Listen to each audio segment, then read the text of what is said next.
हर हर महादेव। जय शिव शंकर। आप सभी भक्तों को महाशिवरात्रि की बहुत बहुत शुभकामनाएं। मेरे भक्ति सागर 1260 राधे चैनल में आप सभी भक्तों का स्वागत है। इस वीडियो को ज़्यादा से ज़्यादा शेयर करना। हर हर महादेव। जय शिव शंकर। महाशिवरात्रि की व्रत कथा। पूर्व काल में चित्रभानु नामक एक शिकारी था। जानवरों की हत्या करके वह अपने परिवार को पालता था। वह एक साहूकार का कर्जदार था, लेकिन उसका ऋण समय पर न चुका सका। क्रोधित साहूकार ने शिकारी को शिव मंड में बंदी बना लिया। संयोग से उस दिन शिवरात्रि थी। शिकारी ध्यान मग्न होकर शिव संबंधी धार्मिक बातें सुनता रहा। चतुर्दशी को उसने शिवरात्रि व्रत की कथा भी सुनी। शाम होते ही साहूकार ने उसे अपने पास बुलाया और ऋण चुकाने के विषय में बात की। शिकारी अगले दिन सारा ऋण लौटा देने का वचन देकर बंधन से छूट गया। अपनी दिनचर्या की भांति वह जंगल में शिकार के लिए निकला, लेकिन दिन भर बंदी गृह में रहने के कारण भूख प्यास से व्याकुल था। शिकार खोजता हुआ वह बहुत दूर निकल गया। जब अंधकार हो गया तो उसने विचार किया कि रात जंगल में ही बितानी पड़ेगी। वह वन में एक तालाब के किनारे एक बेल के पेड़ पर चढ़कर रात बीतने का इंतजार करने लगा। बेल वृक्ष के नीचे शिवलिंग था, जो बेल पत्रों से ढका हुआ था। शिकारी को उसका पता न चला। पंडाव बनाते समय उसने जो टहनियाँ तोड़ी वे संयोग से शिवलिंग पर गिरती चली गईं। इस प्रकार दिन भर भूखे प्यासे शिकारी का व्रत भी हो गया और शिवलिंग पर बेलपत्र भी चढ़ गए। एक पहर रात बीत जाने पर एक गर्भवती हिरणी तालाब पर पानी पीने पहुंची। शिकारी ने धनुष पर तीर चढ़ाकर ज्यों ही प्रतीक्षा खींची, हिरणी बोली, मैं गर्भिणी हूँ, शीघ्र ही प्रसव करूँगी। तुम एक साथ दो जीवों की हत्या करोगे, जो ठीक नहीं है। मैं बच्चे को जन्म देकर शीघ्र ही तुम्हारे समक्ष प्रस्तुत हो जाऊंगी, तब मार लेना। शिकारी की प्रतीक्षा ढीली कर दी और हिरणी जंगली झाड़ियों में लुप्त हो गई। प्रतीक्षा चढ़ाने तथा ढीली करने के वक्त कुछ बेलपत्र अनायास ही टूटकर शिवलिंग पर गिर गए। इस प्रकार से अनजाने में ही प्रथम पहर का पूजन भी संपन्न हो गया। कुछ ही देर बाद एक और हिरणी उधर से निकली। शिकारी की प्रसन्नता का ठिकाना न रहा। समीप आने पर उसने धनुष पर बाण चढ़ाया।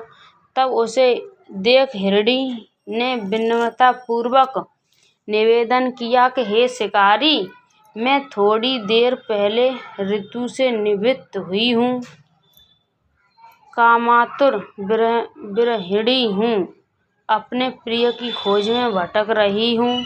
मैं अपने पति से मिलकर शीघ्र ही तुम्हारे पास आ जाऊंगी। शिकारी ने उसे भी जाने दिया। 2 बार शिकार को खोकर उसका माथा टनका। वह चिंता में पड़ गया। रात्र का आखिरी पहर बीत गया था। इस बार भी धनुष से लगकर कुछ बेलपत्र शिवलिंग पर जा गिरे तथा दूसरे पहर की पूजन भी संपन्न हो गई। तभी एक अन्य हिरणी अपने बच्चों के साथ उधर से निकली। शिकारी के लिए ये स्वर्णिम अवसर था। उसने धनुष पर तीर चढ़ाने में देर नहीं लगाई। वह तीर छोड़ने की ही वाला था कि हिरणी बोली, हे शिकारी, मैं इन बच्चों को उनके पिता के हवाले करके लौट आऊंगी। इस समय मुझे मत मारो। शिकारी हंसा और बोला, सामने आए शिकार को छोड़ दूं? मैं ऐसा मूर्ख नहीं। इससे पहले मैं 2 बार अपना शिकार खो चुका हूँ। मेरे बच्चे भूख प्यास से व्यग्र हो रहे होंगे।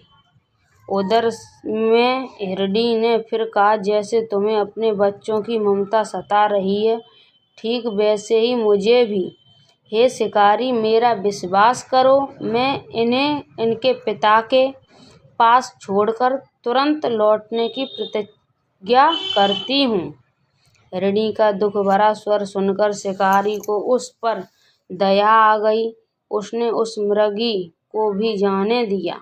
शिकार के अभाव में तथा भूख प्यास से व्याकुल शिकारी अनजाने में ही बेल वृक्ष पर बैठा बेलपत्र तोड़ तोड़कर नीचे फेंकता जा रहा था। वो पड़ने को हुई तो एक हष्ट-पुष्ट मृगी उसी रास्ते पर आया।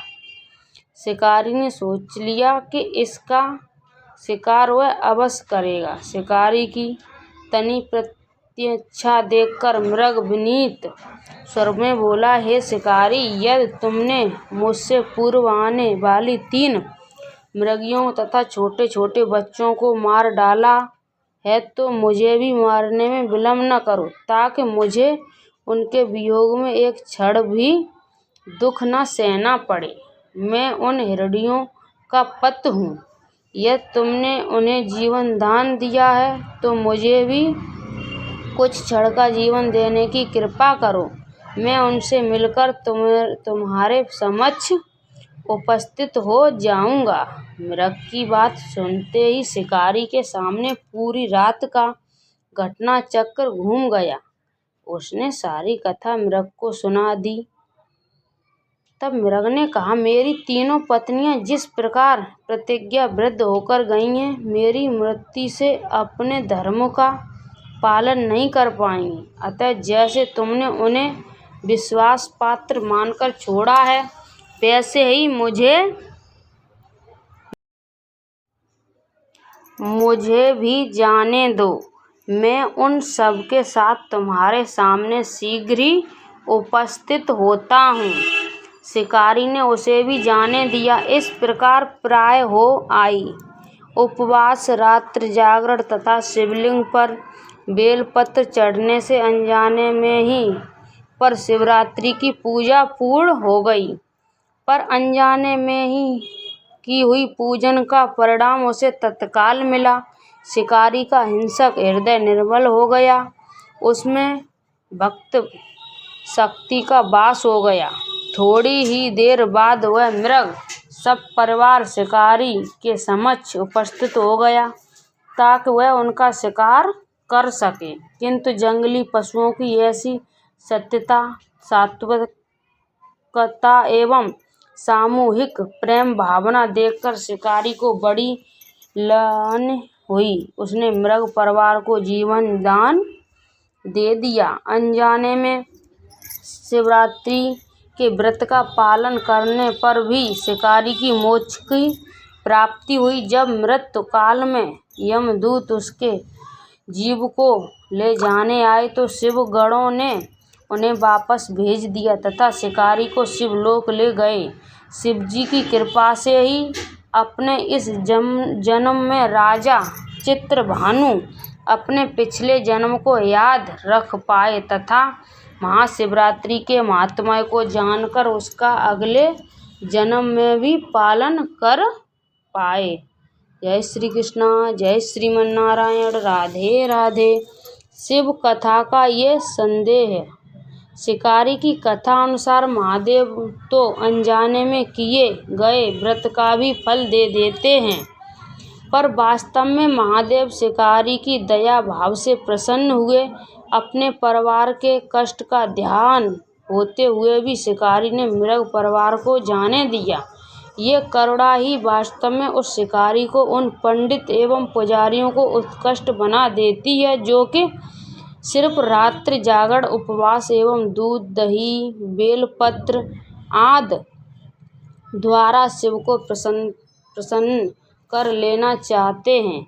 इस कथा में सबसे महत्वपूर्ण बात यह है कि इस कथा में अनजाने में हुए पूजन पर विशेष बल दिया गया है। इसका अर्थ यह नहीं है कि शिव किसी भी प्रकार से किए गए पूजन को स्वीकार कर लेते हैं अथवा भोलेनाथ जाने या अनजाने में हुई पूजन में भेद नहीं कर सकते। वास्तव में वह शिकारी शिव पूजन नहीं कर रहा था। इसका अर्थ यह भी हुआ कि वह किसी तरह के किसी फल की कामना भी नहीं कर रहा था। उसने मृग परिवार को समय एवं जीवन दान दिया, जो कि शिव पूजन के समान है। शिव का अर्थ ही है कल्याण होता। उन निरीह प्राणियों का कल्याण करने के कारण ही वह शिव तत्व को जान पाया तथा उसका शिव से साक्षात्कार हुआ। परोपकार करने के लिए महाशिवरात्रि का दिवस होना भी आवश्यक नहीं है। पुराण में 4 प्रकार के शिवरात्रि पूजन का वर्णन है। मासिक शिवरात्रि, प्रथम आदि शिवरात्रि तथा महाशिवरात्रि, पुराण वर्जित अंतिम शिवरात्रि, नित्य शिवरात्रि, वास्तविक प्रत्येक रात्रि की शिवरात्रि। अगर हम उन परम कल्याणकारी आशुतोष भगवान में स्वयं को लीन कर दें तथा कल्याण मार्ग का अनुसरण करें, वही शिवरात्रि का सच्चा व्रत है। जय श्री कृष्णा, हर हर महादेव। आप सभी भक्तों को मैंने महाशिवरात्रि की व्रत कथा सुनाई, उसमें सुनावे में कोई गलती हुई हो उसे माफ़ करना। जय श्री कृष्णा, राधे राधे।